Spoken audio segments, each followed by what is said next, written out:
The next question. The gentleman did not listen to me at all. Because the first word he used is the word I already articulated, explained very well, why the word deportation should not and should never apply to me. So you see, if you go to class and you're a good teacher and you have taught, and at the end of the day, you got this, you just failed that person. But this is a leader. This is how sad it is. He has been a leader in his county. He introduced himself as having been a leader. So if he does not understand what I have explained in 1 hour, how the hell does this person understand public policy? You see the problem? No. I want to be very clear that if you can't internalize what I've just said in 1 hour, there is absolutely no way that you're going to deliver services to Kenyans. So I don't want to be so harsh, but I had to say it. Because there's no other way of saying it. I'm not a good diplomat, and I'm not in the business of diplomacy. I'm a truth teller. Then he made it worse. Then he said, I swore in Raila Odinga and did not follow due process. So remember I told you, all the indicia of good governance. And I went through the process and said, if you remove a citizen from Kenya, you're doing two things. You are renditioning or you're extraditing. And it has to go through a legal process. And I said it has to start with notice. It goes to somebody being charged. It goes to an impartial, neutral tribunal. Then, which has to be fair, and at the end, you are either convicted or acquitted. So, which process did I not follow? So that's number one. Which is the due process I did not follow? I went to Uhuru Park like a citizen. Raila Odinga stood there. As a lawyer, I came with my pen. I came with my commission stamp. I signed, I stamped as a lawyer, which I am paid to do, which I have a license to do, and he swore. Right? Was he charged? Was Raila Odinga charged? Who was his coalition brother? Uhuru Kenyatta, the president that I am supposed to have been removing. So now Miguna, a lawyer who commissioned the signature, is guiltier than the one who wanted to replace Uhuru Kenyatta. Are you really normal? So these people took us 4 years running around with BBI and whatnot, and they were good. But Miguna, who only signed the oath, is supposed to be a criminal? All right, so assuming he was. So through some logical contortion, Miguna became a criminal. You charge him, you take him to court, you try him, you allow him to defend himself. Did that happen? What did they do? A whole government with the military, with the police, including Kwekwe and the flying squad and the DCI, and all manner of people put their tails between their legs, and all they could do is destroy my passport and force me into a plane. An unarmed man. One man. So you can tell that they were scared of this. There was nothing else. You take me to court and you look like an idiot. That's what they were scared of. I would have made lunch and supper and dinner combined into one in a theater in court. And they didn't. They couldn't stand that. So when you come here and say you swore Raila Odinga in, and why shouldn't I? finally, because he won an election. He did. I believe he did. So, should I support the imposter that stole the election instead of the one that won? Even if I hate the one that won. And I didn't like him. I just did it because he won. You see, me, I'm a very clear person. I don't cover for all these things. So the person who betrayed me now is good, which is Raila Odinga, and the one that he betrayed me, Uhuru Kenyatta, are supposed to be good, but Miguna is bad. No, you're not going to get that through me. So there was no due process. And it went to court, and the court said Miguna did not break any law. He swore Raila in correctly, legally. End of story. Now, the next question. Policies vis-a-vis the youth and governance. The youth do not need policies in governance or otherwise to participate in public life or in the governance of the country. The Kenyan youth simply needs to be organized. And as it were today, you are completely and thoroughly disorganized. During my time at the University of Nairobi, many of these so-called second liberation fighters were not there.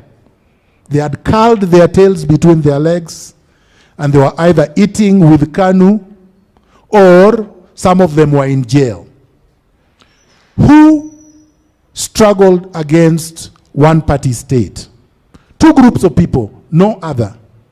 Mainly students, mainly at the University of Nairobi and Kenyatta, and some of their lecturers, and the clergy. Not the trade unions, not the civil servants, just students, some of their teachers, and the clergy. One-party rule ended or did not end. Yes, we had casualties. Yes, some of us died. Yes, some of us were pauperized. Yes, some of us were exiled. But we had a successful struggle that led to the repeal of Section 2A of the Constitution and the reintroduction of multi-party democracy. The one you enjoy now, yours truly fought for it. And I'm very proud of it. If somebody asks me, what contributions have you made? I can start there. And I was only your age. I wasn't older than you. When I was expelled from the University of Nairobi, I was 23 years of age. I wasn't older. But I didn't wait. And I only came of a peasant mother. I didn't have anybody holding my hand. All right? Nobody sponsored me to be a student leader. Students recognized leadership and voted for me. And I delivered. We fought more like crazy. And there was no turning back.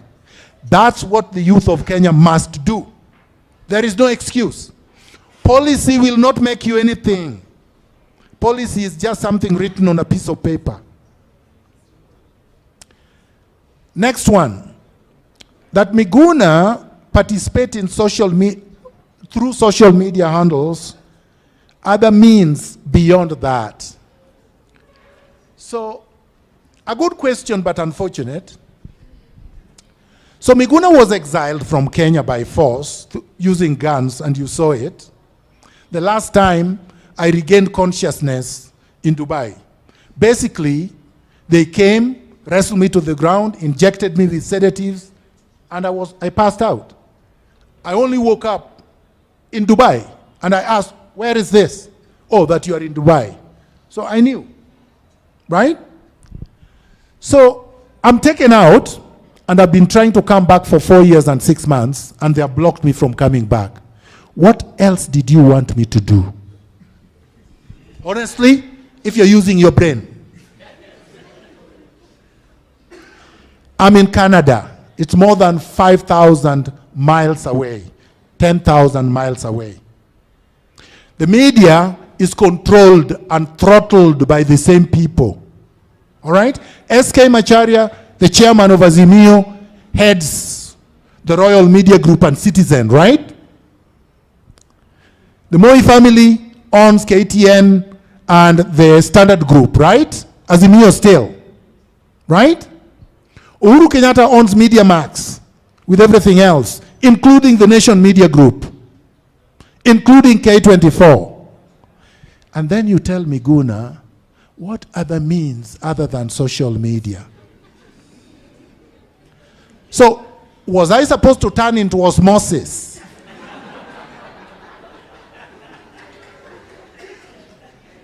Miguna is just a human being like you. I didn't even have to do it through social media. Why me? Why not you? Why must I be the one? I can also just enjoy the beauty of my wife and the splendorency of my children and work like everybody else.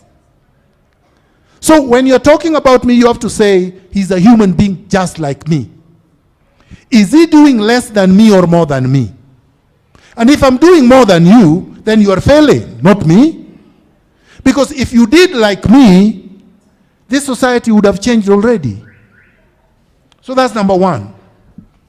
Number two, social media is more powerful than any other media. Unless you live in Jupiter. So let's come back to Earth. Which media is more pervasive in terms of how many people it reaches on a daily basis than social media? None. My Twitter handle alone is visited by more than 10 million people every day. My Twitter handle alone. I have almost 3 million people following me. That's just following. They're not following for anything else.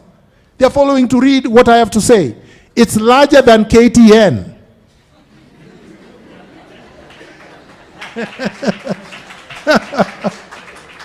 And now you're telling me there's no effect. How can it be that I have no effect yet you know me? And I'm not your relative. And I don't teach at KEMU. Right? And I'm not your boyfriend. Right? So the only reason you know me is because I'm effective. We have to admit it. Some people will say, oh, he said he's effective, therefore he's arrogant. So what am I supposed to say? I'm ineffective when I'm effective. I am very effective. The reason why they don't want to interview me through the Githeri media is because they don't want me to speak. Because they know all the myths they have spread about me are false. And I'll be able to deconstruct them in 5 minutes. But because they want to perpetuate the myth, Miguna is mad, Miguna is arrogant, he can't get along with anyone. So how did I end up at KEMU if I don't get along with anyone? How come I was invited here and not them? You see what I mean? They just know it is blatantly false. But you know, they also know that one lie takes 10 laps around the world before the truth gets their pants on to take a walk. And the only difference between me and them is that I will tell it as it is every day, night and day, every year long, until I die. So the loss is theirs. So my dear, Miguna is very much alive. Miguna is continuing exactly what he started all the way in 1987 before your conception. And Miguna will continue. I know because I can just see you and I know you are young. So I know you could not have been conceived in 1987. I'm making it dramatically. And join me, right? So whether it is social media, whether it is physical appearance like I'm doing here, this is not social media. So I hope you did not disregard what I'm doing today. And whether it is one-on-one, I've done this throughout my life and I'm not going to surrender. All right. Major achievements regarding good governance. I think I've answered this question. If all this I'm doing, if all I did was just this talk, I'm okay. Because how many are you? You are more than 100. If I imparted just a little bit of knowledge, I'm okay. I can go to sleep feeling very well. Then he says, if I was a head of state, what would I improve? How would I improve the life of Kenyans? I think now you know. I believe in integrity. I believe in all the principles and indicia of good governance that I've said. I'm committed to them. So if I were, hypothetically, I would govern according to the dictates that I have enunciated. I ran for governor, didn't make it, good leaders don't get positions, blah, blah, blah. So first of all, you don't have to occupy public office to do anything. I'm here, I don't occupy public office. I'm making a contribution in my small way, just like every one of us. You are making contributions in your small way, whether it is at the family level, whether it is at the employment level, whether it is as a student, you make your contribution. And that's all I am doing. Now, whether or not good leaders are elected, that's for another day. But that is assuming the elections were fair, free, and credible. Were they? They were not. So how do you know I lost when the elections were not credible? How do you know Sonko won? And between me and Sonko, who would you rather listen to at this event? Does it really matter that he won? And where is he now? You understand? Then the last one, what do we need to do to change the culture of corruption? And I think I've answered that too.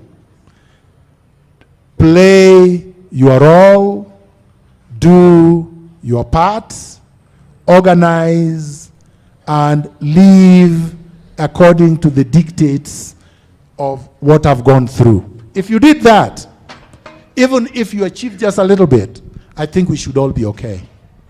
Thank you very much. A good applause for Dr. Miguna Miguna.